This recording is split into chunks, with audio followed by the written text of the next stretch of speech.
Millionnaire arrogant épouse une femme humble uniquement pour satisfaire une clause du testament.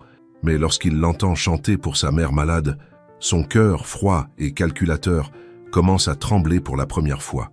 Pardon d'interrompre ton histoire, mais si tu aimes ce genre de contenu, n'oublie pas de t'abonner. Bénis cette chaîne en nous aidant à grandir et que Dieu te le rende au centuple. Merci et bon visionnage. Les derniers rayons du soleil parisien se reflétaient sur les baies vitrées du 42e étage de la tour Montparnasse, transformant le bureau en cathédrale de verre et d'acier. Aurélien Moncler observait la capitale s'étendre sous ses pieds, un océan de toits haussmanniens et de monuments historiques qui semblait lui appartenir. À 35 ans, cet homme aux traits ciselés et au regard d'acier incarnait la réussite à la française. Costume sur mesure de chez Charvet, montre Patek Philippe hérité de son grand-père, et cette prestance naturelle qui faisait trembler les conseils d'administration. Pourtant, ce matin-là, quelque chose d'inhabituel troublait sa sérénité habituelle. Ses mains, d'ordinaire si assurées, tambourinaient nerveusement sur le bureau en noyer massif qui avait appartenu à son père. Maître Dubois, le notaire de la famille depuis 3 générations, était assis en face de lui, ses lunettes perchées sur le bout du nez, scrutant les dernières volontés de feu Édouard Moncler avec une gravité qui glaçait le sang. « Vous êtes certain que c'est légal ?» demanda Aurélien, sa voix habituellement ferme trahissant une pointe d'incrédulité.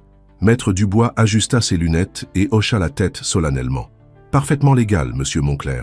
Votre père était un homme méticuleux.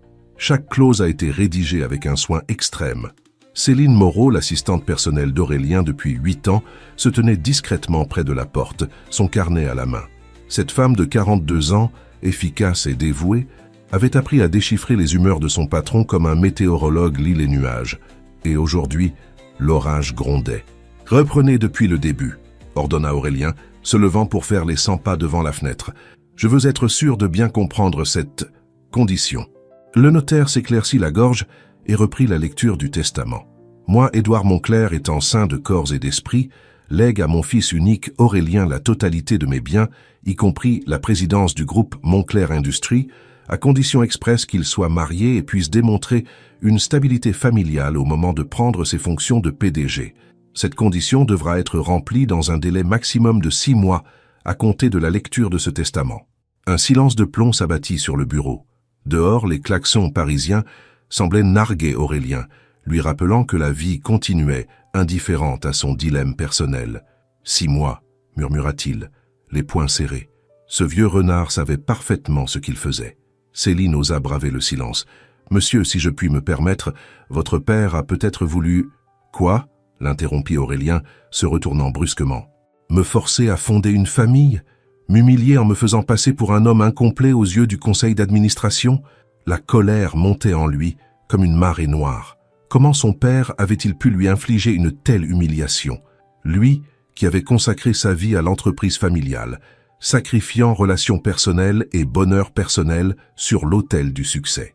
Et maintenant, on lui demandait de jouer la comédie du bonheur conjugal pour obtenir ce qui lui revenait de droit. Maître Dubois tout sauta discrètement. Il y a une alternative, bien sûr. Si ces conditions ne sont pas remplies, l'entreprise sera vendue et les bénéfices reversés à diverses œuvres caritatives. Votre père était très attaché à la Fondation des orphelins de France. Aurélien sentit le sol se dérober sous ses pieds. Moncler Industries, cette entreprise centenaire qui employait plus de 15 000 personnes, qui avait survécu aux 2 guerres mondiales, à la crise de 1929, et qui s'était adaptée à tous les bouleversements économiques, tout cela pourrait disparaître à cause d'un caprice testamentaire. C'est du chantage, gronda-t-il, ses yeux gris lançant des éclairs. Un chantage posthume. Monsieur Moncler, intervint doucement Céline, vous pourriez peut-être envisager... Je veux dire, il existe sûrement des femmes qui... Aurélien la fixa intensément et soudain, une idée germa dans son esprit. Une idée froide, calculée, dénuée de tout romantisme. Si son père voulait jouer à ce petit jeu, il allait découvrir que son fils savait être tout aussi impitoyable en affaires. Un mariage de convenance, murmura-t-il, ses lèvres esquissant un sourire sans joie. Bien sûr, simple, efficace, sans complications sentimentales. Il se dirigea vers son bureau et ouvrit le tiroir supérieur, en sortant un carnet de cuir noir où il notait ses idées les plus importantes. Sa main courait déjà sur le papier, établissant une liste de critères comme s'il s'agissait d'embaucher une nouvelle secrétaire, Céline, je vais avoir besoin de votre aide pour un projet particulier. Il leva les yeux vers elle et elle frissonna devant la détermination glaciale qu'elle y lut. Il me faut une épouse. Pas une amoureuse, pas une compagne. Juste une épouse. Quelqu'un de discret, de peu exigeant, qui acceptera un arrangement financier en échange d'un nom et d'un statut social. Maître Dubois sembla mal à l'aise. Monsieur Monclerc, j'espère que vous mesurez les implications. Les implications? Aurélien eut un rire amer. L'implication, c'est que je refuse de laisser 3 générations de labeur s'évaporer à cause des fantasmes romantiques de mon père. S'il voulait que je me marie, très bien, mais ce sera selon mes conditions. Il se tourna vers la fenêtre, observant les lumières qui commençaient à s'allumer dans les appartements parisiens. Quelque part dans cette ville, il y avait forcément une femme qui accepterait ce marché, une femme assez désespérée financièrement pour accepter un mariage blanc, assez intelligente pour comprendre les règles du jeu, et assez discrète pour ne pas compliquer sa vie. « Monsieur, » hasarda Céline, « et si vous trouviez quelqu'un de bien, une personne qui pourrait vous rendre heureux ?» Aurélien se retourna lentement, et l'expression de son visage fit reculer son assistante d'un pas. « Le bonheur est un luxe que je ne peux pas me permettre, Céline. J'ai une entreprise à diriger, 15 000 emplois à préserver et un héritage familial à perpétuer. L'amour, c'est pour les poètes et les rêveurs. Moi, je suis un homme d'affaires. » Maître Dubois rangea ses papiers d'un geste las. « Très bien, monsieur Monclerc. Vous avez jusqu'au 15 décembre.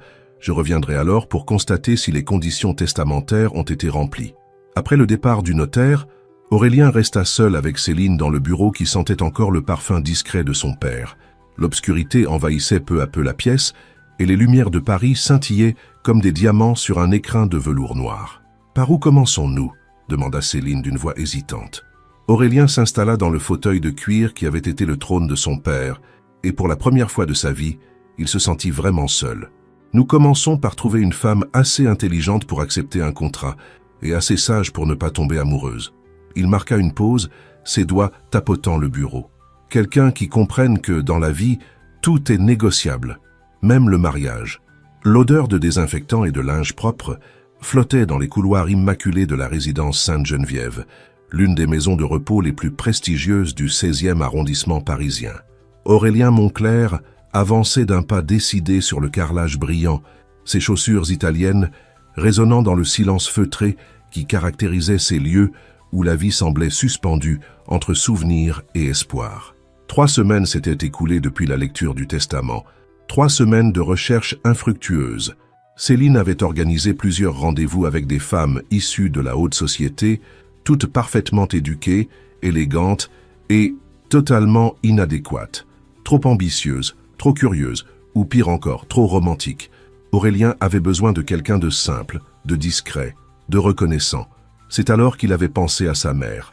Marguerite Monclerc, 68 ans, résidait temporairement dans cet établissement depuis sa chute dans l'escalier de marbre de l'hôtel particulier familial. Rien de grave, heureusement, mais assez pour nécessiter une surveillance médicale et une rééducation. En homme pratique, Aurélien y avait vu une opportunité. Qui de mieux placé qu'une employée de maison de repos pour comprendre la valeur de l'argent et accepter un arrangement financier? Il s'arrêta devant la chambre 204, ajusta sa cravate Hermès et frappa doucement. Une voix douce lui répondit d'entrer. La scène qui s'offrit à lui le surprit. Sa mère, habituellement si fière et droite, était assise dans un fauteuil roulant près de la fenêtre, un plaid écossais sur les genoux. À ses côtés, une jeune femme d'une trentaine d'années lui massait délicatement les mains, tout en lui racontant une histoire qui faisait sourire la vieille dame. « Ah, Aurélien !» s'exclama Marguerite, son visage s'illuminant. « Quelle belle surprise! Viens, je te présente Élodie. C'est elle qui s'occupe de moi depuis mon arrivée. » Aurélien détailla la jeune femme d'un regard critique et calculateur. Élodie Rousseau avait des cheveux châtains tirés en chignon simple, des yeux noisettes fatigués mais bienveillants, et portait une blouse blanche qui ne parvenait pas à dissimuler une silhouette menue. Ses mains, rougies par les désinfectants, ne connaissaient visiblement pas les soins en institut de beauté. « Parfait, pensa-t-il, exactement le genre de femme qui ne ferait pas d'histoire. »« Madame Rousseau, dit-il froidement, sans même lui tendre la main, j'aimerais vous parler en privé. » Élodie se leva, visiblement intimidée par cet homme au costume impeccable, qui la regardait comme si elle était un objet qu'il évaluait. « Bien sûr, monsieur. Madame Monclerc, je reviens dans quelques minutes pour votre médicament. » Ils sortirent dans le couloir. et Aurélien la guida vers un petit salon réservé aux familles. L'endroit était décoré avec un goût bourgeois discret. Fauteuil en velours bordeaux, reproduction d'impressionnistes au mur, et cette lumière tamisée qui donnait à tout une atmosphère de confidence murmurée. « Asseyez-vous » ordonna-t-il plus qu'il ne le proposa. Élodie obéit, ses mains croisées sur ses genoux, attendant visiblement des reproches concernant les soins prodigués à sa mère. Elle avait l'habitude que les familles fortunées soient exigeantes et parfois désagréables. « Depuis combien de temps travaillez-vous ici » demanda Aurélien, restant debout pour maintenir sa position dominante. « 2 ans, monsieur. »« Famille ? Pardon ? Êtes-vous marié ? Des enfants ?» Élodie rougit légèrement. « Non, monsieur. Je m'occupe de mes jeunes frères. Nos parents sont décédés dans un accident de voiture il y a 5 ans. »« Parfait, » pensa encore Aurélien. Pas de complications sentimentales, des responsabilités financières. Exactement ce qu'il cherchait. « Votre salaire ?» La question la fit sursauter. « Je ne vois pas en quoi... » Répondez. « 1400 € par mois, » murmura-t-elle, humiliée par cette inquisition. Aurélien hocha la tête, faisant ses calculs. « J'ai une proposition à vous faire, mademoiselle Rousseau, une proposition qui pourrait changer votre vie et celle de vos frères. » Il s'assit enfin, croisant les jambes avec désinvolture, et la regarda droit dans les yeux. « J'ai besoin d'une épouse. Pas d'une amoureuse, pas d'une compagne, juste d'une épouse. Un arrangement purement contractuel. » Élodie le fixa, bouche bée. « Je ne comprends pas. C'est pourtant simple. Vous m'épousez, nous vivons sous le même toit pendant 6 mois minimum. Vous jouez le rôle de l'épouse modèle devant ma famille et mes associés. Et en échange, je vous verse 200 000 €. Le chiffre résonna dans le petit salon comme un coup de tonnerre. Élodie sentit sa tête tourner. 200 000 €. C'était plus que 10 années de son salaire actuel. « Pourquoi moi ?» demanda-t-elle d'une voix faible. Aurélien haussa les épaules avec une franchise brutale. « Parce que vous êtes effacé, que vous n'attirerez pas l'attention et que vous avez besoin d'argent. Vous ne chercherez pas à compliquer les choses avec des sentiments et vous serez reconnaissante. » Chaque mot était comme une gifle. Élodie sentit les larmes monter à ses yeux, mais elle les retint. Elle avait sa fierté, même si cet homme semblait penser le contraire. Et après les 6 mois, divorce à l'amiable. Vous gardez l'argent, et nous ne nous reverrons jamais. Élodie pensa à ses frères. Théo, 17 ans, brillant élève, mais qui devrait peut-être abandonner ses études pour travailler, et Nathan, 14 ans, qui rêvait de devenir médecin. Elle pensa à l'appartement trop petit qu'il partageait dans le 20e arrondissement, aux factures qui s'accumulaient, aux nuits où elle ne dormait pas, en se demandant comment elle allait tout payer. « J'ai besoin de réfléchir. Vous avez jusqu'à demain soir, après ça, je cherche ailleurs. » Il se leva, ajusta sa veste et la regarda une dernière fois avec ce mépris à peine dissimulé qui la blessait plus que tout. « Ah, et mademoiselle Rousseau, si vous acceptez, il y aura des règles strictes. Pas de familiarité, pas de sentimentalisme, et surtout, pas de malentendu sur la nature de notre arrangement. » Sur ces mots, il quitta le salon, la laissant seule avec ses pensées et son cœur qui battait la chamade. Élodie resta immobile pendant de longues minutes, fixant la porte par laquelle cet homme arrogant avait disparu. Comment osait-il la traiter ainsi? Comme une marchandise qu'on achète et qu'on jette. Mais en même temps, cette somme pouvait tout changer. Quand elle retourna auprès de Marguerite, la vieille dame l'observa attentivement. « Il vous a fait une proposition étrange, n'est-ce pas ?» Élodie sursauta. « Comment ? Mon fils a toujours été un homme compliqué, ma chère. Trop d'orgueil, pas assez de cœur. Mais parfois, les circonstances nous obligent à des choix difficiles. » Le portail en fer forgé du 19e siècle s'ouvrit majestueusement devant la Bentley noire, révélant l'allée pavée qui serpentait entre les platanes centenaires.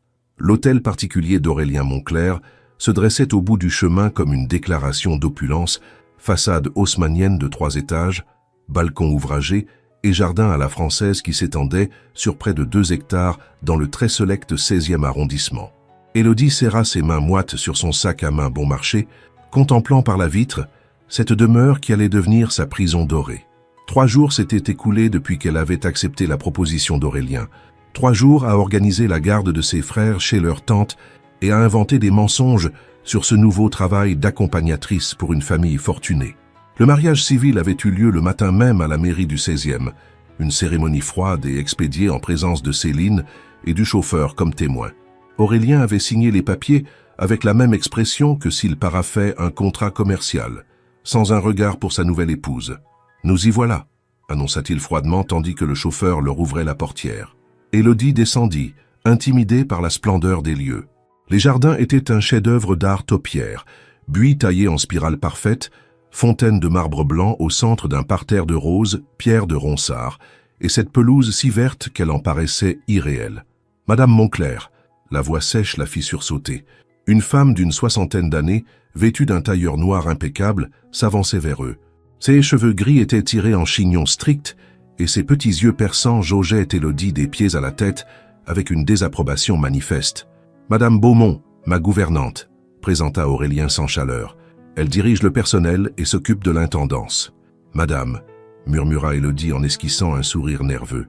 Madame Beaumont hocha à peine la tête, ses lèvres pincées exprimant clairement ce qu'elle pensait de cette union surprenante. « Monsieur Moncler, dois-je préparer la chambre d'amis bleus pour madame ?» Le message était clair. Cette femme ne croyait pas une seconde à l'authenticité de ce mariage. « La chambre principale », répondit Aurélien d'un ton sans réplique. « Madame Moncler est mon épouse. » Il prononça ces mots comme s'il récitait une leçon apprise par cœur, sans la moindre émotion. Élodie sentit une nouvelle vague d'humiliation l'envahir. L'intérieur de la demeure était à la hauteur de l'extérieur, hall d'entrée carrelé de marbre de Carrare, escalier à rampe dorée menant aux étages, salon aux moulures d'époque et mobilier d'antiquaire. Chaque objet semblait valoir plus que ce qu'Élodie gagnait en un an. « Jacques s'occupera de vos bagages », indiqua Madame Beaumont en désignant un homme en livrée qui attendait discrètement près de l'escalier. Élodie rougit en pensant à sa unique valise en plastique contenant ses quelques affaires. « Ce ne sera pas nécessaire, je peux… » « Jacques s'en occupe », coupa Aurélien. « Madame Beaumont, le dîner sera servi à 20 heures. » Sur ces mots, il disparut vers ce qui devait être son bureau, laissant Élodie seule avec la gouvernante hostile. Les heures qui suivirent furent un calvaire. Partout où elle allait, Élodie sentait les regards du personnel. Marie, la femme de chambre, qui murmurait avec la cuisinière en la voyant passer. Paul, le jardinier, qui s'arrêtait de tailler ses rosiers pour l'observer. Et surtout, Madame Beaumont, qui la suivait à distance comme si elle craignait qu'elle ne vole l'argenterie. Le comble fut atteint quand elle essaya d'aider en cuisine. « Madame ne devrait pas se donner cette peine », lui dit sèchement Madame Laurent, la cuisinière, en lui prenant des mains les assiettes qu'elle tentait de débarrasser. « Ce n'est pas votre place, pas sa place. » Ces mots résonnèrent douloureusement dans son esprit. Elle n'avait sa place nulle part dans cette maison, ni en tant que domestique, ni en tant que maîtresse des lieux. Le dîner fut servi dans la salle à manger d'apparat. Table d'acajou pouvant accueillir 20 convives, lustre en cristal de baccarat et service en porcelaine de Sèvres. Aurélien était assis à un bout de la table, elle à l'autre, une distance qui semblait symboliser parfaitement leur relation. Il mangeait en silence, consultant occasionnellement ses emails sur son téléphone, comme si elle n'existait pas. Les plats se succédaient, veloutés de châtaigne, suprême de volaille aux morilles, tarte tatin. Une cuisine raffinée qu'Élodie n'arrivait pas à apprécier, tant l'atmosphère était pesante. « Vous pourriez au moins faire semblant que j'existe » finit-elle par lâcher, n'en pouvant plus de ce mépris silencieux. Aurélien leva les yeux de son téléphone, surpris par cette insubordination. « Pardon ? Je ne suis peut-être qu'une employée pour vous, mais devant votre personnel, je suis censée être votre épouse. Alors le minimum serait de me traiter avec un minimum de respect. » Un silence de mort s'abattit sur la pièce. Même Marie, qui servait discrètement le dessert, s'immobilisa. « Vous oubliez votre place, mademoiselle Rousseau. »« Madame Moncler », corrigea-t-elle fermement. « Et ma place, justement, c'est celle que vous m'avez achetée. Alors assumez votre achat. » Les yeux gris d'Aurélien lancèrent des éclairs. Jamais personne ne lui avait parlé sur ce ton, surtout pas une femme qu'il payait pour ses services. Mais au lieu de la colère attendue, il ressentit quelque chose d'inattendu, de l'intrigue. Cette petite souris effacée venait de montrer les dents, et cela le déstabilisait plus qu'il ne voulait l'admettre. « Très bien, » dit-il lentement, reposant son téléphone. « Parlez-moi de vous, Madame Moncler, vos passe-temps favoris, par exemple. » Le ton était sarcastique, mais Élodie releva le défi. « J'aime lire, surtout Zola et Maupassant. J'écoute de la musique classique quand j'ai le temps, et je cuisine pour mes frères. Des choses simples, probablement pas assez raffinées pour votre monde. Et vos ambitions ?» poursuivit-il, genuinement curieux malgré lui. « Voir mes frères réussir leur vie. Théo veut devenir ingénieur, Nathan, médecin. Tout ce que je fais, c'est pour eux. » Il y avait une fierté tranquille dans sa voix qui surprit Aurélien. Cette femme qu'il avait jugée faible et soumise avait sacrifié sa jeunesse pour élever ses frères, et elle en parlait sans apitoiement sur elle-même. « Intéressant, » murmura-t-il. « l'observant avec une attention nouvelle. Pour la première fois depuis leur rencontre, Élodie soutint son regard sans baisser les yeux. Dans cette salle à manger glaciale, quelque chose venait de changer entre eux. Un équilibre subtil des forces qui annonçait des confrontations futures. L'orage grondait au-dessus de Paris depuis le début de soirée et les éclairs zébraient le ciel noir à travers les hautes fenêtres de l'hôtel particulier. Aurélien arpentait son bureau au rez-de-chaussée, incapable de se concentrer sur les dossiers étalés devant lui. Cela faisait une semaine qu'Élodie vivait sous son toit, une semaine d'une cohabitation tendue où chaque repas tournait au duel silencieux. Il avait cru pouvoir l'ignorer, la traiter comme un meuble de plus dans sa demeure, mais cette femme avait le don de le contrarier. Elle ne restait jamais à sa place. Tantôt elle aidait Madame Laurent en cuisine malgré les protestations, tantôt elle réorganisait la bibliothèque selon un système qu'elle seule comprenait, et surtout, elle continuait à lui tenir tête avec cette tranquille assurance qui l'exaspérait. Un coup de tonnerre particulièrement violent le fit sursauter. C'est alors qu'il entendit la voix. Faible, mélodieuse, elle venait de l'étage. Intrigué malgré lui, Aurélien quitta son bureau et monta silencieusement l'escalier de marbre. Le son se précisait à mesure qu'il approchait. Quelqu'un chantait dans la chambre de sa mère. Depuis son retour de la maison de repos 3 jours plus tôt, Marguerite Moncler avait insisté pour qu'Élodie continue à s'occuper d'elle. « Cette petite a des mains d'ange », avait-elle déclaré, et Aurélien n'avait pas osé contredire sa mère, encore fragile après sa chute. Il s'arrêta devant la porte entr'ouverte de la chambre maternelle, retenant son souffle. La scène qui s'offrait à lui le frappa comme un coup au cœur. Sa mère était allongée dans son lit à baldaquin Louis XVI, ses cheveux argentés étalés sur l'oreiller de soie ivoire. À ses côtés, Élodie était assise dans le fauteuil bergère, tenant délicatement la main ridée de la vieille dame. Et elle chantait. « Dodo, l'enfant d'eau. L'enfant dormira bien vite, Dodo. L'enfant d'eau. L'enfant dormira bientôt. » Sa voix était douce, cristalline, empreinte d'une tendresse que Aurélien n'avait jamais entendue auparavant. Elle berçait sa mère comme elle avait dû bercer ses jeunes frères, avec cette patience infinie et cet amour inconditionnel qui n'existait plus dans le monde d'Aurélien depuis si longtemps. La lampe Tiffany posée sur la table de chevet diffusait une lumière dorée qui auréolait les deux femmes, créant une bulle d'intimité et de paix au milieu de la tempête. Marguerite avait fermé les yeux, un sourire apaisé sur les lèvres, sa respiration devenant de plus en plus régulière. Une poule sur un mur qui picote du pain dur picotis, Picota lève la queue et puis s'en va. Élodie accompagnait sa berceuse de gestes tendres. Elle lissait les cheveux de Marguerite, remontait délicatement la couverture en cachemire, veillait à ce que l'oreiller soit bien positionné. Il y avait dans chacun de ces mouvements une grâce naturelle, une bienveillance qui contrastait violemment avec l'efficacité froide du personnel médical habituel. Aurélien sentit quelque chose d'étrange se produire dans sa poitrine, comme un nœud qui se desserrait, comme une muraille qui se fissurait. Cette femme qu'il méprisait, qu'il avait réduite à un simple objet de transaction, révélait soudain une humanité qui le bouleversait. Il repensa à son enfance, aux nuits où sa mère lui chantait les mêmes berceuses quand les cauchemars le réveillaient. Puis son père était mort, Aurélien avait grandi trop vite, et ses moments de tendresse s'étaient évanouis dans les responsabilités et l'ambition. « Frère Jacques, dormez-vous, dormez-vous, sonnez les matines, ding, dong, dong, ding, dong, dong. » La voix d'Élodie se faisait de plus en plus douce, presque un murmure. Marguerite respirait maintenant paisiblement, endormie comme un enfant. Un autre éclair illumina la chambre, mais l'orage semblait s'éloigner. Aurélien resta figé dans l'embrasure de la porte, incapable de bouger. Il découvrait une Élodie qu'il n'avait jamais soupçonnée, non plus la femme soumise qu'il croyait avoir achetée, mais une être d'une rare générosité, capable de donner sans compter, d'aimer sans condition. Et cette révélation le terrifiait. Élodie se leva lentement, bordant une dernière fois Marguerite avec des gestes de mère. Elle se dirigea vers la porte, et Aurélien eut tout juste le temps de s'effacer dans l'ombre pour ne pas être vu. Il l'entendit refermer délicatement la porte et s'éloigner vers sa propre chambre, ses pas feutrés résonnant dans le couloir. Il resta là, immobile, le cœur battant. Qu'est-ce qui venait de lui arriver? Pourquoi cette scène l'avait-elle autant ému? Il était Aurélien Moncler, homme d'affaires impitoyable, héritier d'un empire financier. Il n'avait pas le temps pour les sentiments, encore moins pour une femme qu'il payait pour jouer un rôle. Mais l'image d'Élodie chantant pour sa mère s'était gravée dans sa mémoire avec une précision douloureuse. Le lendemain matin, la colère avait remplacé l'émotion. Aurélien se sentait vulnérable, exposé, et cela le rendait furieux. Comment avait-il pu se laisser attendrir par cette comédie? Car c'était forcément cela, une manipulation, une façon pour Élodie de s'attirer ses bonnes grâces. Au petit déjeuner, il fut d'une froideur glaciale. Quand Élodie lui souhaita bonjour, il grommela à peine une réponse. Quand elle essaya de faire la conversation en évoquant l'amélioration de l'état de sa mère, il la coupa sèchement. « Madame Beaumont s'occupera désormais des soins de ma mère. Vous n'avez plus à vous en préoccuper. » Élodie le regarda, interdite. « Mais votre mère apprécie ma présence. Elle me l'a dit hier soir. Ma mère a tendance à s'attacher trop facilement.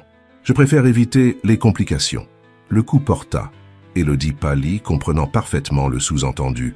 Aux yeux d'Aurélien, elle restait une étrangère, une intruse qu'il fallait maintenir à distance. « Très bien, » répondit-elle dignement. « Je respecterai votre décision. » Mais dans ses yeux noisettes, Aurélien lut une blessure profonde et une déception qui le troubla plus qu'il ne voulait l'admettre. Il avait voulu rétablir les distances, mais en voyant l'effet de ses paroles sur elle, il ressentit un sentiment qu'il n'avait pas éprouvé depuis longtemps, le remords. Le soleil de mai caressait les jardins de l'hôtel particulier, transformant la piscine en miroir turquoise où se reflétaient les nuages blancs du ciel parisien. Les rosiers pierres de Ronsard embaumaient l'air tiède et les abeilles bourdonnaient paresseusement autour des lavandes bordant les allées de gravier blanc. Depuis sa fenêtre de bureau, Aurélien observait distraitement cette perfection paysagère tout en écoutant d'une oreille les explications de son directeur financier concernant l'acquisition d'une entreprise bretonne. 2 semaines s'étaient écoulées depuis l'incident nocturne dans la chambre de sa mère. 2 semaines où il avait maintenu ses distances avec Élodie, se contentant d'échanges polis mais glacials. Un éclat de rire cristallin interrompit ses réflexions. Il fronça les sourcils et tourna son attention vers la terrasse qui entourait la piscine. Élodie était là, assise sur une chaise longue en rotin blanc, vêtue d'une robe d'été jaune pâle qui illuminait son teint. En face d'elle, un jeune homme d'une trentaine d'années aux cheveux châtains bouclés et au sourire éclatant manipulait délicatement le bras de Marguerite, installée dans un fauteuil roulant à l'ombre d'un parasol. « Monsieur Moncler ?» La voix de son directeur financier le ramena brutalement à la réalité. « Excusez-moi, Bertrand. Nous reprendrons cette conversation demain. » L'homme partit, visiblement surpris par cette interruption soudaine, mais Aurélien n'y prêta aucune attention. Son regard était rivé sur la scène qui se déroulait près de la piscine. Le kinésithérapeute, car c'était forcément lui, ce Julien Moreau que Madame Beaumont avait engagé pour la rééducation de sa mère, venait de dire quelque chose qui faisait rire Élodie aux éclats. Elle avait rejeté la tête en arrière, ses cheveux châtains caressant ses épaules, et son visage rayonnait d'une joie qu'Aurélien ne lui avait jamais vue. « Alors, Madame Moncler, disait Julien en souriant, votre belle-mère me raconte que vous chantez merveilleusement bien. J'adorerais vous entendre un jour. »« Oh, je ne suis qu'une amateur, répondit Élodie en rougissant légèrement, mais c'est gentil de votre part. Julien, je vous en prie, nous ne sommes pas si différents en âge. Et puis, il marqua une pause, ses yeux noisettes pétillants de malice. Une aussi jolie femme ne devrait jamais douter de ses talents. Aurélien sentit ses mâchoires se crisper. Ce blanc-bec osait flirter avec sa femme, enfin son épouse de contrat, sous son propre toit. Et Élodie semblait apprécier cette attention, elle qui était si réservée d'habitude. « Vous êtes un charmeur, répondit-elle en riant encore. Je parie que vous dites ça à toutes vos patientes. Seulement aux plus exceptionnelles, murmura Julien, et Aurélien vit rouge. Il dévala l'escalier 4 à 4 et sortit dans le jardin d'un pas rageur. Le gravier crissa sous ses chaussures italiennes alors qu'il se dirigeait vers le petit groupe. Marguerite leva les yeux et lui sourit.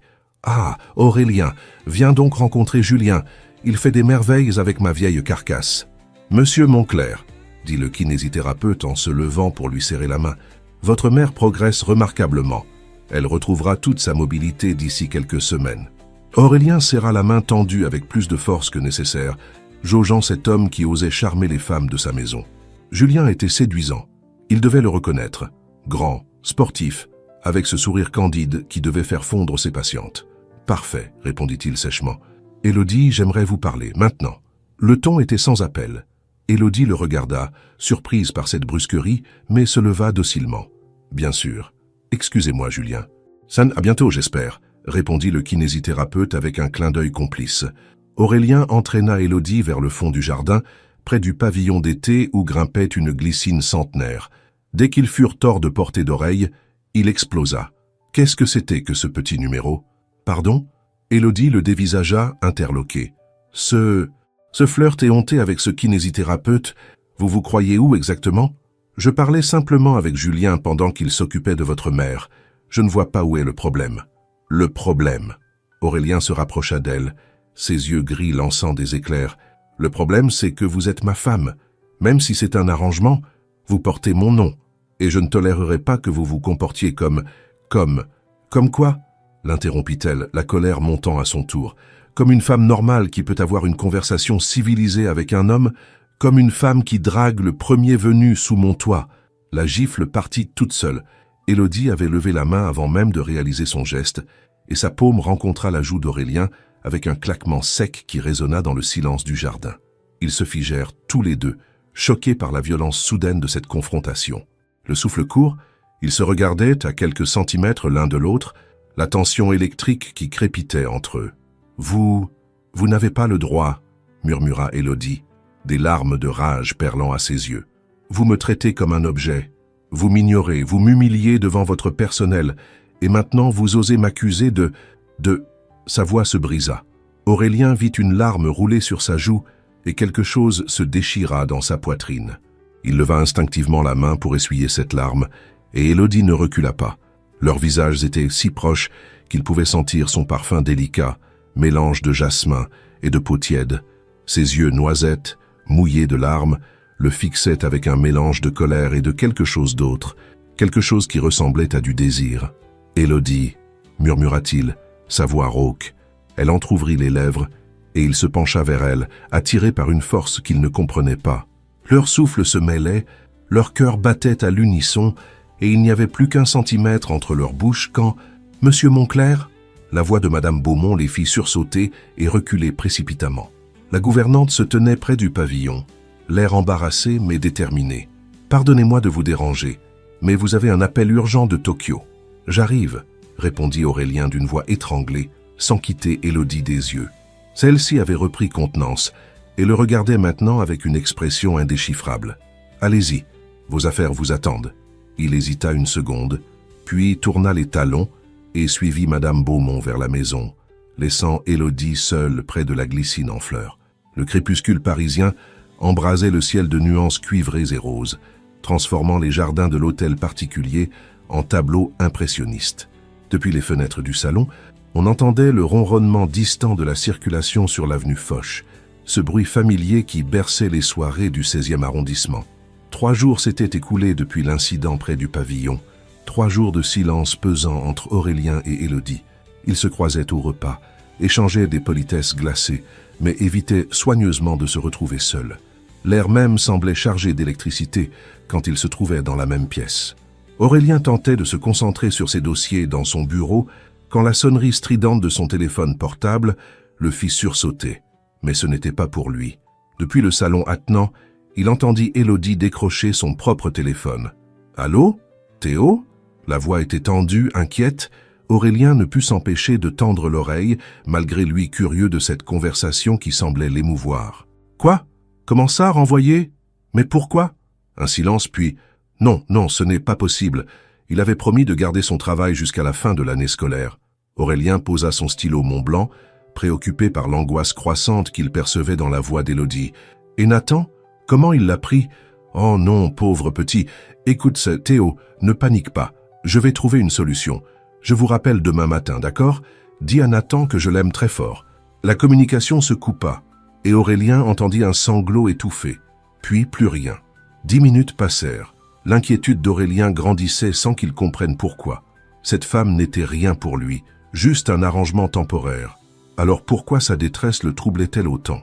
Il finit par abandonner ses papiers et sortit dans le jardin, prétextant avoir besoin d'air frais. Le soleil couchant filtrait à travers les feuillages des platanes, créant des jeux d'ombre et de lumière sur les allées de gravier. L'air sentait la terre humide et les roses tardives. Il la trouva assise sur le banc de pierre, près du bassin, au nénuphar, au fond du jardin, là où le bruit de la circulation se muait en murmures lointains. Elle pleurait silencieusement, ses épaules secouées de tremblements qu'elle essayait vainement de contrôler. Aurélien s'arrêta à quelques mètres, hésitant. Jamais il n'avait su consoler quiconque. Dans son monde, les émotions étaient un luxe qu'on ne pouvait se permettre, mais la voir ainsi, si fragile et désemparée, réveillait en lui des instincts qu'il croyait enfouis depuis l'enfance. Élodie? Elle sursauta et se retourna, essuyant rapidement ses joues mouillées de larmes. « Excusez-moi, je n'avais pas entendu. Que se passe-t-il » La question était sortie malgré lui, avec une douceur qui le surprit. Élodie le regarda, étonnée par ce ton qu'elle ne lui connaissait pas. « Ce n'est rien. Des problèmes familiaux, ça va aller. Dites-moi. » Ce n'était plus un ordre cette fois, mais une demande. Élodie hésita, puis la fatigue et l'angoisse eurent raison de sa fierté. « Mon frère Théo, il travaillait dans un garage après les cours pour payer ses études d'ingénieur. Son patron vient de le licencier sans préavis. » Sa voix se brisa. « Et Nathan a eu une bagarre au lycée parce que des gamins se moquèrent de ses vêtements de seconde main. Il refuse de retourner en cours. » Les larmes coulaient à nouveau sur ses joues. « J'ai l'impression de les avoir abandonnés. Ils ont besoin de moi, et moi je suis là dans cette maison de contes de fées, à jouer les épouses de millionnaires pendant qu'eux galèrent. » Aurélien sentit quelque chose se serrer dans sa poitrine. Il découvrait la vraie Élodie, non pas la femme vénale qu'il avait imaginée, mais une sœur aimante qui se sacrifiait pour sa famille et qui souffrait d'être séparée de ceux qu'elle aimait. « Combien » demanda-t-il brusquement. « Quoi ? Combien faut-il pour que votre frère puisse finir ses études sans travailler ?» Élodie le regarda, abasourdie. « Ce n'est pas votre problème. Notre contrat ne... » « Combien » répéta-t-il, plus fermement. « 3 000 € pour finir l'année, » murmura-t-elle. « Mais je ne peux pas accepter que... C'est fait. »« Non !» Elle se leva d'un bond, la colère remplaçant soudain la tristesse. « Je ne veux pas de votre charité. J'ai déjà assez vendu ma dignité comme ça. » Sa véhémence le toucha plus qu'il ne voulait l'admettre. Cette femme avait une fierté farouche qui forçait le respect, même dans la détresse. « Ce n'est pas de la charité, » dit-il doucement. « C'est un investissement. » Dans la tranquillité d'esprit de mon épouse. Le mot « épouse » sonnait différemment dans sa bouche maintenant, moins comme un terme contractuel que comme autre chose. Élodie le dévisagea, cherchant la moquerie ou le calcul dans ses yeux gris. Mais elle n'y lut qu'une sincérité troublante. « Pourquoi » chuchota-t-elle. « Pourquoi feriez-vous ça pour moi ?» Aurélien n'avait pas de réponse rationnelle. Ou plutôt, il en avait une, mais elle l'effrayait trop pour qu'il l'admette. Au lieu de répondre, il fit un pas vers elle. Parce que, il chercha ses mots, troublé par cette proximité, par l'odeur de jasmin qui émanait d'elle, par la vulnérabilité qu'il lisait dans ses yeux noisettes. Parce que vous ne méritez pas de souffrir. Et avant qu'il ne puisse réfléchir aux conséquences de son geste, avant que sa raison ne reprenne le dessus, ses bras se refermèrent autour d'elle. L'étreinte ne dura que quelques secondes, mais elle bouleversa tout. Élodie se raidit d'abord, surprise, puis se détendit contre lui, laissant échapper un sanglot de soulagement. Aurélien sentit sa chaleur, sa fragilité, cette façon qu'elle avait de s'abandonner momentanément contre son torse. Puis la réalité les rattrapa. Ils se séparèrent brusquement, troublés par l'intimité soudaine de ce contact. Le silence s'installa, lourd de tout ce qu'il n'osait en dire. « Merci » murmura Élodie, incapable de le regarder en face. « De rien. » Aurélien recula d'un pas, les mains tremblantes. Qu'était-il en train de faire? Cette femme était en train de fissurer toutes ses certitudes, de briser les murs qu'il avait patiemment construits autour de son cœur. « Je vais faire virer l'argent demain matin », dit-il d'une voix plus rauque qu'il ne l'aurait voulu. Aurélien, c'était la première fois qu'elle prononçait son prénom, et le son de sa voix prononçant ces 3 syllabes le fit frissonner. « Bonne nuit, Élodie. » Il s'éloigna rapidement vers la maison, fuyant cette femme qui venait de faire chavirer toutes ses résolutions. Mais en atteignant la terrasse, il ne put s'empêcher de se retourner. Les lustres en cristal de baccarat illuminaient le grand salon de l'hôtel particulier, transformé pour l'occasion en écrin de raffinement parisien. Aurélien recevait ce soir-là les membres du conseil d'administration de Montclair Industries et leurs épouses, un cocktail d'affaires annuel qui scellait traditionnellement les grandes décisions de l'entreprise familiale. Élodie se tenait près des portes-fenêtres donnant sur la terrasse, vêtue d'une robe de soie bleu nuit que Madame Beaumont avait mystérieusement fait livrer dans l'après-midi. « De la part de monsieur » avait précisé la gouvernante avec un sourire énigmatique. La robe lui allait parfaitement, soulignant sa silhouette gracile et rehaussant l'éclat de ses yeux noisettes. Un quatuor à cordes installé près du piano à queue Steinway interprétait du Vivaldi, tandis que le personnel en livrée circulait avec des plateaux de champagne Krug et de canapés préparés par le traiteur Fauchon. L'atmosphère était celle d'un salon du XVIIIe siècle, raffiné et légèrement guindé. Depuis une semaine, depuis cette soirée dans le jardin où Aurélien l'avait prise dans ses bras, quelque chose avait subtilement changé entre eux. Il n'y avait plus cette froideur calculée dans ses regards, plutôt une attention troublante qu'elle sentait poser sur elle quand elle ne s'y attendait pas. L'argent pour Théo avait été viré sans condition, et ses frères allaient mieux. Nathan avait même repris les cours. « Ma chère Élodie », la voix chaleureuse de Marguerite la tira de ses pensées. La mère d'Aurélien s'approchait, radieuse dans sa robe de velours bordeaux, accompagnée d'une femme blonde d'une 50aine d'années aux bijoux ostentatoires. « Je vous présente Véronique de Castelmont, une vieille amie. Véronique, voici ma belle-fille, Élodie. » Véronique de Castelmont détailla Élodie de la tête aux pieds avec ce regard acéré que maîtrisent les femmes de la haute société parisienne. Ses yeux s'attardèrent sur les mains d'Élodie, encore marquées par les années de travail malgré les soins récents, puis sur ses boucles d'oreilles discrètes, visiblement pas de chez Cartier. « Enchantée, dit-elle d'un ton poli mais glacial. Dites-moi, ma chère, d'où connaissez-vous Aurélien? Vos familles sont liées depuis longtemps ?» Élodie sentit le piège dans la question. « Nous nous sommes rencontrés dans le cadre de mon travail. »« Ah !» Le sourire de Véronique se fit carnassier. « Quel domaine ?»« Les soins à la personne. » Un silence pesant s'installa. Marguerite fronça les sourcils, pressentant l'orage qui couvait, mais Véronique n'en avait pas fini. « Comme c'est original !» Elle sirota délicatement son champagne. « Ces mariages, comment dire, atypiques, sont si à la mode de nos jours, n'est-ce pas, mes chers ?» Deux autres femmes s'étaient approchées, attirées par l'odeur du scandale. Élodie reconnut Laetitia Beaumont-le-Roi, épouse d'un magnate de l'immobilier, et Sylvie de Montchrétien, dont le mari dirigeait une banque d'affaires. « Oh, vous voulez parler de ces unions pragmatiques ?» susurra Laetitia avec un sourire venimeux. « Où certains hommes épousent leurs employés. »« Exactement, renchérit Véronique, ses yeux bleus brillants de malveillance. Bien sûr, nous comprenons tous que certains arrangements peuvent être avantageux pour les deux parties. » Élodie pâlit, comprenant parfaitement les sous-entendus.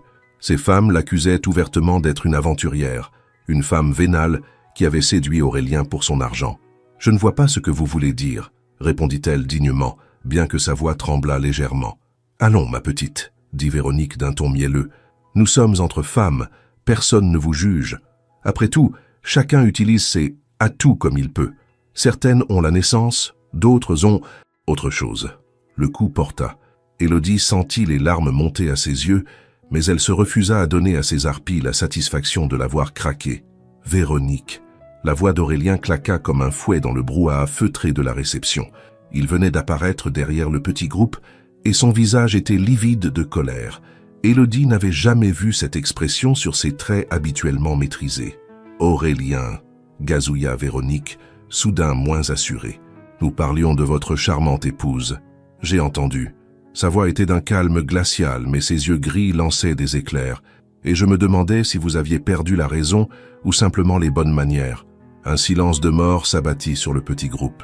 Plusieurs invités s'étaient retournés, attirés par l'éclat de voix inhabituel. « Mon cher », tenta Véronique avec un rire nerveux, « nous plaisantions simplement. »« Ça, vous insultez ma femme dans ma propre maison », l'interrompit Aurélien, sa voix portant maintenant dans tout le salon. « Une femme qui vaut 10 fois chacune d'entre vous en générosité, en intelligence et en dignité. » Il fit un pas vers Véronique, qui recula instinctivement. Élodie travaillait comme aide-soignante, oui. Elle soignait ma mère avec un dévouement que vos cœurs de pierre ne sauraient comprendre. Elle a élevé ses jeunes frères après la mort de leurs parents, se sacrifiant pour leur offrir un avenir. Alors que vous, Madame de Castelmont, qu'avez-vous fait de votre vie, à part dépenser l'argent de votre mari et médire sur autrui? Véronique était maintenant écarlate d'humiliation. Autour d'eux, les conversations s'étaient tues, et tous les regards convergent vers cette scène inédite. Aurélien Monclerc, l'homme le plus maîtrisé de Paris, défendant publiquement sa femme avec une passion qui ne trompait personne. De plus, continua-t-il d'une voix qui portait jusqu'au fond du salon, j'aimerais que tous mes invités sachent que j'ai épousé Élodie par amour, un sentiment que certaines personnes ici présentes ont visiblement oublié. Ces derniers mots résonnèrent comme une bombe. Élodie le regardait bouche bée, incapable de croire ce qu'elle venait d'entendre. Par amour? Mais leur mariage était un contrat, un arrangement. Véronique et ses acolytes battirent en retraite, mortifiés. Peu à peu, les conversations reprirent, mais l'atmosphère avait changé. Aurélien venait de franchir publiquement une ligne, et tout le monde l'avait compris. « Mesdames et messieurs, » annonça-t-il d'une voix forte, « j'aimerais porter un toast à mon épouse Élodie, qui illumine ma vie et ma demeure. » Les verres se levèrent, et Élodie sentit tous les regards bienveillants se poser sur elle. Marguerite rayonnait de bonheur, et même Madame Beaumont esquissait un sourire. Plus tard, après le départ des invités, Élodie retrouva Aurélien sur la terrasse. Il contemplait les jardins nocturnes, les mains dans les poches, l'air pensif. « Pourquoi ?» demanda-t-elle simplement. Il se retourna. Dans la lumière douce des lanternes, son visage semblait différent, plus vulnérable, parce que ce qu'elle disait était faux et injuste. Ce n'était pas la question. Elle s'approcha, son cœur battant. « Pourquoi avez-vous dit ce que vous avez dit? Sur l'amour ?» Aurélien la regarda longuement, et dans ses yeux gris, elle lut une vérité qui la bouleversa. « Peut-être, » murmura-t-il, « parce que ce n'était pas entièrement un mensonge. » 3 heures du matin. Le silence de l'hôtel particulier fut brisé par un cri d'angoisse qui glaça le sang d'Aurélien. Il bondit de son lit, enfilant à la hâte une robe de chambre, et se précipita vers la chambre de sa mère. Élodie était déjà là, agenouillée près du lit, tenant la main de Marguerite qui se tordait de douleur. La vieille dame était livide, ses lèvres bleutées, sa respiration saccadée et difficile. « Elle s'est réveillée en suffoquant », expliqua Élodie d'une voix tendue. « J'ai appelé le SAMU. » Aurélien sentit la panique l'envahir. Sa mère, cette femme forte qui avait survécu à tant d'épreuves, semblait soudain si fragile, si vulnérable. « Maman », murmura-t-il en s'agenouillant de l'autre côté du lit, « je suis là. » Marguerite tourna vers lui des yeux embués de souffrance, mais encore lucides. « Mon cœur » haleta-t-elle. « Ça fait si mal. » Élodie vérifiait son pouls, comptait mentalement, observait la couleur de ses ongles avec l'expertise acquise lors de sa formation d'aide-soignante. Le pouls est irrégulier et faible, il faut la maintenir consciente. Les sirènes retentirent au loin, se rapprochant rapidement. Madame Beaumont apparut dans l'embrasure, le visage défait, suivi de près par Jacques qui ouvrait déjà le portail au secours. « Madame Marguerite, » dit doucement Élodie, « restez avec nous, regardez-moi. » Respirez lentement. Sa voix était calme, professionnelle, mais Aurélien y décela une tendresse profonde. Cette femme aimait sincèrement sa mère, et cette révélation le bouleversa plus qu'il ne s'y attendait. Les paramédics du SAMU envahirent la chambre, transformant l'atmosphère feutrée en chaos médical organisé. Électrocardiogramme, perfusion, oxygène. Aurélien se sentait inutile face à cette efficacité professionnelle. « Infarctus du myocarde », annonça le médecin-chef. « Il faut l'emmener immédiatement à l'hôpital européen Georges Pompidou. » Dans l'ambulance qui filait à travers Paris endormi, Aurélien et Élodie se tenaient de chaque côté de la civière. Marguerite dérivait entre conscience et inconscience, mais chaque fois qu'elle ouvrait les yeux, elle cherchait leur visage. « Elle va s'en sortir », murmura Élodie, plus pour se rassurer que pour le convaincre. Aurélien hocha la tête, incapable de parler. Pour la première fois depuis des années, il avait peur, vraiment peur. Sa mère était tout ce qui lui restait de famille, le seul lien avec son humanité. À l'hôpital, ils furent relégués dans une salle d'attente aux néons blafards et aux fauteuils en plastique orange.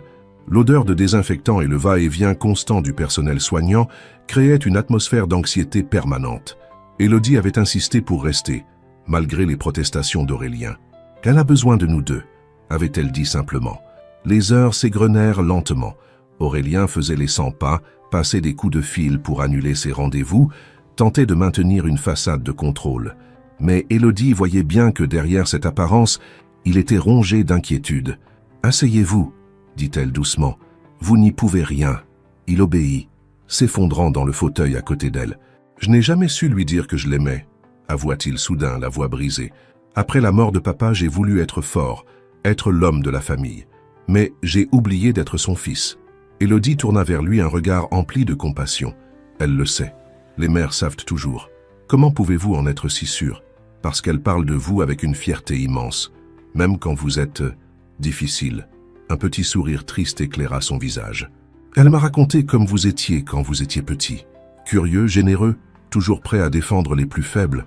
Aurélien la regarda avec surprise. Elle vous a dit ça? Et bien d'autres choses.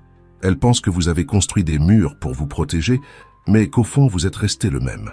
Un silence s'installa entre eux, moins pesant que d'habitude. Pour la première fois, il n'était plus le millionnaire et son épouse de contrat, mais deux êtres humains unis par la même angoisse. « Pourquoi faites-vous ça ?» demanda-t-il soudain. « Pourquoi restez-vous ici?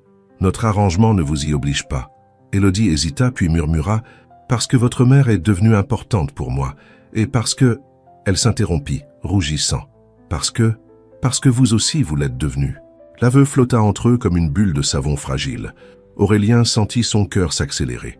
Cette femme qu'il avait voulu utiliser, mépriser, maintenir à distance, venait de lui avouer qu'elle tenait à lui. Élodie, famille de Madame Moncler, le médecin venait d'apparaître, et ils bondirent ensemble, unis dans la même appréhension.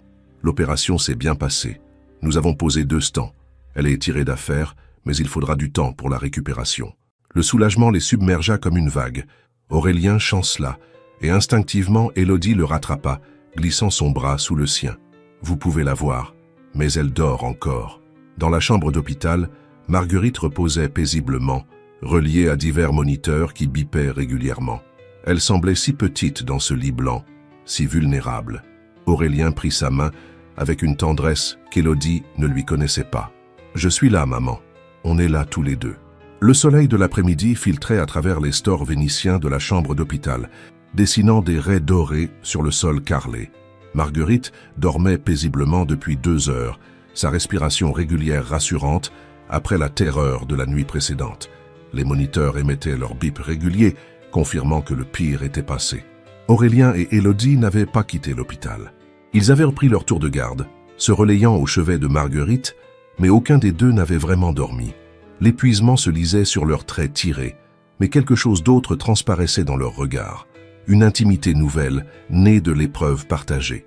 Élodie était assise près du lit, tenant délicatement la main de la vieille dame. Ses cheveux châtains, échappés de leur chignon, encadraient son visage fatigué mais serein. Elle chantonnait à voix basse une mélodie apaisante, comme elle l'avait fait tant de fois. Aurélien l'observait depuis l'embrasure de la porte, appuyé contre le chambranle. Il avait défait sa cravate, retroussé les manches de sa chemise froissée, et pour la première fois depuis des années, il ressemblait à un homme ordinaire touché par l'émotion, plutôt qu'au PDG implacable qu'il s'efforçait d'être. « Elle va mieux », murmura Élodie sans se retourner, sentant sa présence. « Grâce à vous. Grâce à nous », corrigea-t-elle en levant enfin les yeux vers lui. « Vous étiez là aussi. » Il s'approcha lentement, comme s'il avait peur de briser ce moment de paix. « J'ai eu si peur de la perdre. Je sais. » Sa voix était d'une douceur infinie. « Mais regardez-la, elle est forte, votre mère, plus forte que nous tous. » Marguerite remua légèrement, ses paupières papillonnant. Elle ouvrit les yeux, d'abord confuse, puis sourit faiblement en voyant les 2 visages penchés vers elle. « Mes enfants, » murmura-t-elle d'une voix rauque mais claire. « Vous êtes restés ?»« Bien sûr, maman, » dit Aurélien en prenant son autre main. « Nous ne bougeons pas d'ici. » Marguerite les regarda tour à tour, et malgré sa faiblesse, son regard pétillait de malice. « Regardez-vous. » Elle sourit tendrement. « Enfin, reposez-vous, » dit Élodie en lissant doucement ses cheveux argentés. « Ne vous fatiguez pas à parler. » Mais Marguerite serra leurs mains avec plus de force qu'elle n'en paraissait capable. « Non, il faut que je vous dise… » Sa voix se fit plus ferme. « J'ai vu comment vous vous regardez. Cette nuit, dans l'ambulance. » Aurélien et Élodie échangèrent un regard troublé. La vieille dame n'avait rien perdu de son instinct maternel. « Maman, tais-toi, mon fils. » Marguerite sourit, les larmes aux yeux. « J'ai passé ma vie à attendre que tu trouves quelqu'un qui te rende heureux. Vraiment heureux. Et cette petite… » Elle tourna son regard vers Élodie. « Cette petite t'a redonné ton humanité. » Élodie rougit, émue par ces paroles. « Madame Marguerite, promettez-moi, » continua la vieille dame, sa voix se faisant suppliante. « Promettez-moi de ne pas laisser l'orgueil gâcher ce que vous avez. La vie est si courte, si fragile. » L'émotion était palpable dans la chambre. Marguerite ferma les yeux, épuisée par cet effort, mais le sourire ne quitta pas ses lèvres. « Elle a raison », murmura Aurélien après un long silence. Élodie le regarda, le cœur battant. « Sur quoi ?»« Sur tout. » Il se leva lentement, sans lâcher la main de sa mère. « Sur nous, sur ce que nous ressentons, sur ce que nous nous refusons d'admettre. » Ils se dirigèrent vers la porte pour laisser Marguerite se reposer. Dans le couloir silencieux de l'hôpital, ils se retrouvèrent face à face, seuls pour la première fois depuis des heures. Aurélien, commença Élodie, mais il l'interrompit d'un geste. Non, laissez-moi parler. Il prit une profonde inspiration. Ces dernières semaines, ces derniers mois, j'ai essayé de vous maintenir à distance, de vous traiter comme un arrangement commercial, mais je n'y arrive plus. Élodie sentit son souffle se couper. Que voulez-vous dire? Je veux dire que ce contrat, cette comédie, il secoua la tête, cherchant ses mots. Vous n'êtes plus une employée pour moi. Vous n'avez jamais vraiment été qu'une employée. Alors qu'est-ce que je suis? Chuchota-t-elle. Au lieu de répondre, Aurélien fit un pas vers elle. Ses mains se posèrent délicatement sur ses joues et elle ne recula pas. Leurs visages n'étaient plus qu'à quelques centimètres l'un de l'autre. « Vous êtes celle qui a bouleversé ma vie », murmura-t-il. « Celle qui m'a rappelé ce que c'était que d'avoir un cœur. » Et avant qu'elle puisse répondre, ses lèvres se posèrent sur les siennes. Le baiser fut d'abord tendre, hésitant comme s'il craignait qu'elle le repousse. Mais quand Élodie répondit à son étreinte, ses bras s'enroulant autour de son cou, il s'approfondit, chargé de tous les mois de tension, de désirs refoulés, d'émotions niées. Ils s'embrassaient dans ce couloir d'hôpital au néon froid, mais pour eux, il n'existait plus rien d'autre que cette fusion de leurs êtres, cette révélation de ce qu'ils s'étaient refusé d'admettre. Quand ils se séparèrent enfin, tous deux tremblaient. Les yeux d'Élodie brillaient de larmes non versées, et Aurélien la regardait comme s'il la voyait pour la première fois. « Et maintenant » murmura-t-elle, la voix rauque d'émotion. « Maintenant » dit-il en caressant tendrement sa joue, « nous arrêtons de mentir, à nous-mêmes et aux autres. » Une semaine s'était écoulée depuis le retour de Marguerite à l'hôtel particulier. L'atmosphère de la demeure avait changé, comme si les murs eux-mêmes avaient absorbé la transformation qui s'opérait entre Aurélien et Élodie. Les regards furtifs, les frôlements involontaires, les sourires complices, tout témoignait d'une intimité nouvelle qui n'échappait à personne, surtout pas à Madame Beaumont, qui arborait un sourire mystérieux depuis plusieurs jours. Ce matin-là, Aurélien arpentait son bureau, incapable de se concentrer sur les dossiers étalés devant lui. Sur sa table de travail, à côté de son ordinateur portable, trônait un document qu'il fixait depuis 1 heure, le contrat de mariage qu'ils avaient signé 6 mois plus tôt. Les termes froids et calculés de cet arrangement lui semblaient maintenant appartenir à une autre vie, à un autre homme. Il prit une profonde inspiration et appuya sur l'interphone. « Madame Beaumont, pourriez-vous demander à Élodie de me rejoindre dans le salon ? » « Tout de suite, monsieur. » Le salon principal baignait dans la lumière dorée de cette fin d'après-midi de juin.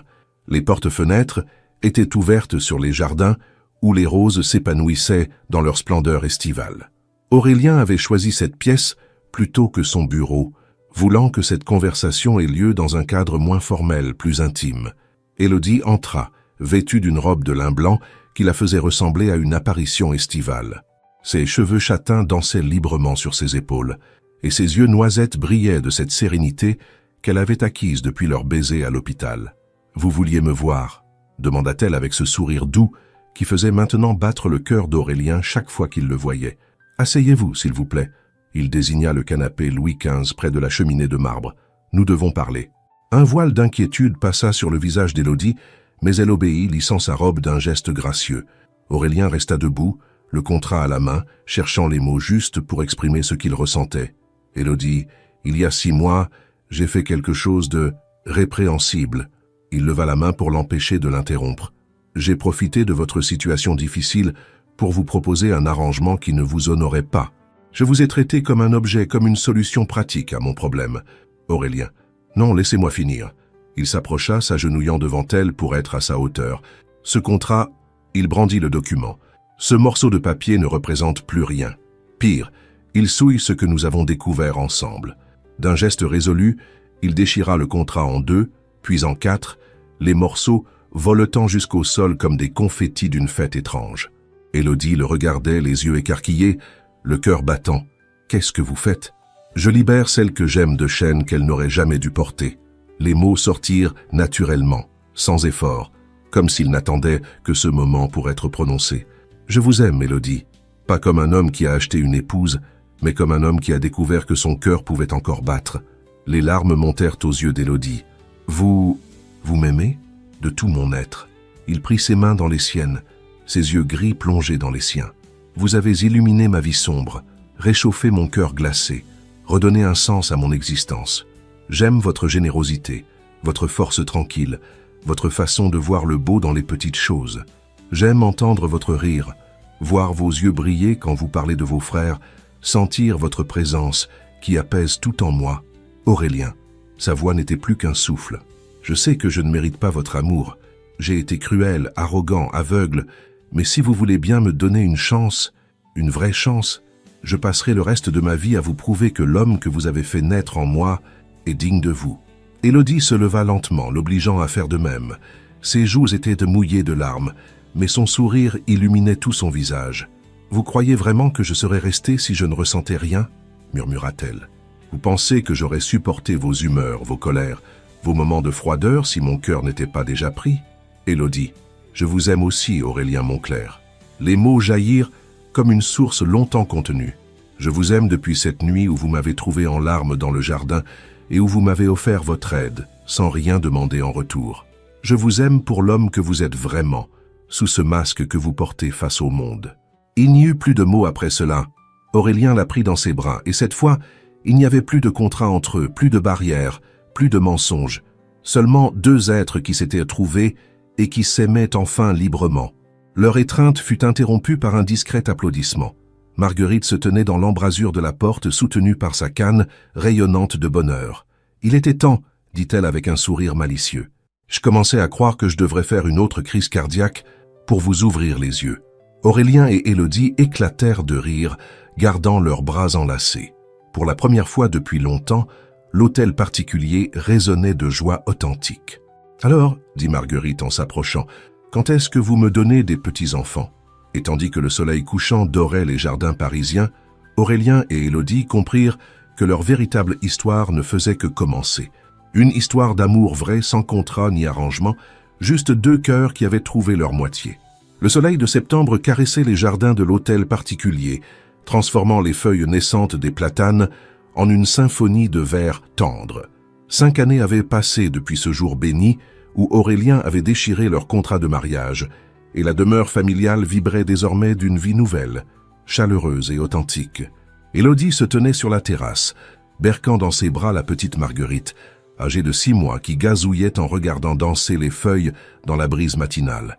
Ses cheveux châtains, plus longs maintenant, étaient retenus par un simple chouchou, et elle portait une robe d'été en lin bleu ciel qui flottait autour d'elle comme une caresse. La maternité avait adouci ses traits, lui donnant cette plénitude sereine des femmes épanouies. « Regarde, ma chérie, » murmura-t-elle à sa fille. « Papa arrive avec ton grand frère. » Au fond du jardin, près du nouveau portique de jeu installé l'année précédente, Aurélien courait après Louis, leur fils de 3 ans, qui pédalait furieusement sur son petit vélo rouge. Le petit garçon, copie conforme de son père avec ses cheveux bruns bouclés et ses yeux gris malicieux, riait aux éclats en évitant les tentatives paternelles de le rattraper. « Plus vite, papa, plus vite !» criait-il, sa voix cristalline résonnant dans l'air tiède. Aurélien, en chemise blanche ouverte et pantalon de toile beige, avait abandonné depuis longtemps ses costumes 3 pièces pour les week-ends familiaux. Ses cheveux étaient plus longs, moins disciplinés, et des rides de sourire marquèrent maintenant le coin de ses yeux. L'homme d'affaires impitoyable d'autrefois avait cédé la place à un père attentionné et un mari dévoué. « J'arrive, petit monstre !» répondit-il en accélérant, rattrapant finalement le vélo et soulevant Louis dans ses bras pour le faire tournoyer. « Et maintenant, qu'est-ce qu'on dit quand on a gagné ?»« Merci, papa !» répondit Louis en l'embrassant sur la joue. Depuis la grande baie vitrée du salon, Marguerite Senior, maintenant âgée de 73 ans, observait cette scène avec un sourire attendri. La crise cardiaque l'avait ralentie, mais n'avait en rien entamé sa joie de vivre. Elle se déplaçait avec une canne élégante en bois de rose, cadeau de son fils pour ses 70 ans, et portait toujours ses tailleurs impeccables, mais ses yeux pétillaient d'un bonheur constant depuis qu'elle vivait entourée de sa famille agrandie. « Madame Marguerite ?» dit Madame Beaumont en entrant avec un plateau de thé. « Maître Dubois est arrivé. Il vous attend dans le bureau de Monsieur Aurélien. »« Ah, parfait. L'heure de vérité a sonné. » Marguerite se leva avec précaution, s'appuyant sur sa canne. « Dites-moi, Madame Beaumont, pensez-vous qu'il se doute de quelque chose ?» La gouvernante, qui au fil des années était devenue une confidente précieuse, esquissa un sourire complice. « Absolument pas, madame. Monsieur Aurélien croit toujours que c'est son père qui avait imposé cette clause de mariage dans le testament. Parfait. Emportons ce secret dans la tombe, voulez-vous ?» Elles échangèrent un regard entendu. Car la vérité était tout autre. C'était Marguerite elle-même qui avait suggéré cette clause à son mari malade, pressentant que son fils avait besoin d'être forcé à ouvrir son cœur. Édouard Moncler, homme pragmatique, avait d'abord résisté à cette idée romantique, mais sa femme l'avait convaincu que leur fils unique avait besoin d'un coup de pouce du destin pour trouver le bonheur. Dans le bureau, Maître Dubois, maintenant octogénaire mais toujours aussi méticuleux, examinait les derniers documents testamentaires de Marguerite. Celle-ci avait décidé de légaliser certaines dispositions concernant l'avenir de la famille. Tout est en ordre, Madame Moncler. La fondation caritative au nom d'Élodie est officiellement créée et les parts dans l'entreprise familiale reviendront aux enfants selon vos souhaits. Merci, Maître Dubois. Et l'autre document? La révélation concernant le véritable auteur de la clause matrimoniale? Il ajusta ses lunettes. Êtes-vous certaine de vouloir qu'il le découvre seulement après votre décès? Absolument. Ils sont si heureux maintenant. Pourquoi troubler leur paix? Ils comprendront que tout cela était un acte d'amour.